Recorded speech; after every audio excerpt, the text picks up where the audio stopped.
মাধ্যমিক স্তৰৰ গণিতৰ শ্ৰেণী এটাত শিক্ষকগৰাকীয়ে এটা সমস্যা সমাধান কৰা পাঠ পৰিচালনা কৰিছে, যি ছাত্ৰ-ছাত্ৰীসকলক তেওঁলোকৰ ধাৰণাবোৰ উদ্ঘাটন কৰাৰ, যুক্তিনিষ্ঠতাৰ উন্নতি ঘটোৱাৰ আৰু কথোপকথনৰ মাধ্যমেৰে এজনে আনজনৰ পৰা শিকাৰ সুবিধা প্ৰদান কৰিছে। एक अभाज्य संख्या है तो p+1 एक भाज्य संख्या होगा, तब भाज्य संख्या होगा नहीं, हो भी सकता है ना भी हो सकता है। ये कभी-कभी सच भी हो सकता है, कभी-कभी नहीं भी हो सकता है। কিছুমান গাণিতিক বিবৃতি যে সদায় বা কেতিয়াবা নাইবা কেতিয়াও শুদ্ধ নহয়, সেই কথা ছাত্ৰ-ছাত্ৰীসকলে দলীয়ভাৱে আলোচনা কৰি আছে। इन पांचों टॉपिक पर हम लोग चर्चा कर रहे थे।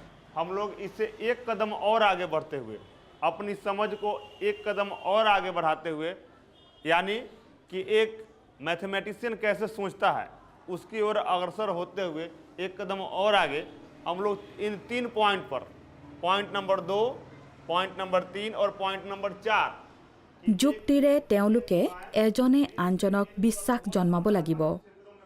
প্ৰস্তুত হ'বৰ বাবে ছাত্ৰ-ছাত্ৰীসকলৰ প্ৰত্যেককে চিন্তা কৰিবলৈ 3 মিনিট সময় দিয়া হৈছে। हो गया। जिस टॉपिक पर आपने अपने आप को संतुष्ट किया उस बात से आप इसको संतुष्ट कराएंगे। তাৰ পাছত শিক্ষকে ছাত্ৰ-ছাত্ৰীসকলক তেওঁলোকৰ যুক্তিসমূহৰ বিষয়ে জোৰ পাতি আলোচনা কৰিবলৈ কৈছে। इसको संतुष्ट कराएंगे, ये इसको सुनो ना, हम बनाएंगे सर n बराबर 3 तो n+1 तुम भी तो मेरी तरह बनाइए। ये तो 4 होगा, ये हमेशा सच है। और एक भी n+1 आच्छादित क्षेत्रों में बांटती है, और क्योंकि हम अगर n के जगह 3 डाल दे तो 3+1 4 हो जाएगा, तो 4 भागों में बढ़ जाता है, तो हम इसे जितने भागों में बांट सकते उतने भागों में वो बढ़ जाएगा। जरूरी नहीं कि हम इसको 4 ही भागों में बांटें, जितने भी भागों में बांट सकते हैं, ठीक है?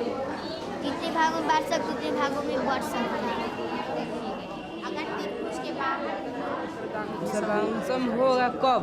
जबकि इसका समान होगा, इसका जब त्रिज्या, इसका जब केंद्र से लेके जो परिधि तक मिलता है उसको त्रिज्या कहते हैं। जब a बराबर हो जाएगा इसका जो आयतन होगा वो दोनों बराबर हो जाएगा। दो बिंदुओं को मिलाने वाली रेखाखंड वृत्त की जीवा कहलाती है। जीवा आपस में बराबर हैं कि n की जीवाएं n त्रिभुज के बाहर बिंदु स्थित होता है, तो मान लो कि ये त्रिभुज हुआ, ठीक, ये बिंदु हुआ, तो बिंदु से ज़्यादा डिग्री का ना होता है 45 डिग्री 60 डिग्री, तो यही 45 डिग्री हुआ, तो 0 से बेसी का हुआ ना 45 डिग्री, तो यही हुआ।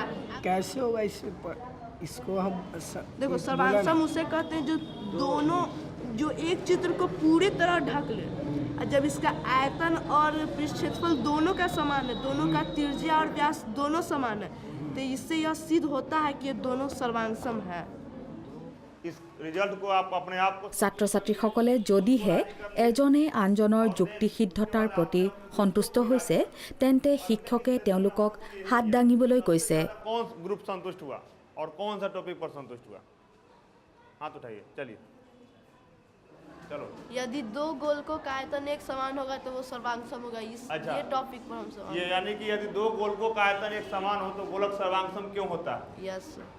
পাঠটোৰ অন্তিম অংশটোত শিক্ষকে ছাত্ৰ-ছাত্ৰীসকলক বিখ্যাত ভাৰতীয় গণিতজ্ঞ ৰামানুজনৰ সৈতে যুক্তিত লিপ্ত হোৱাৰ কল্পনা কৰাটো বিচাৰে।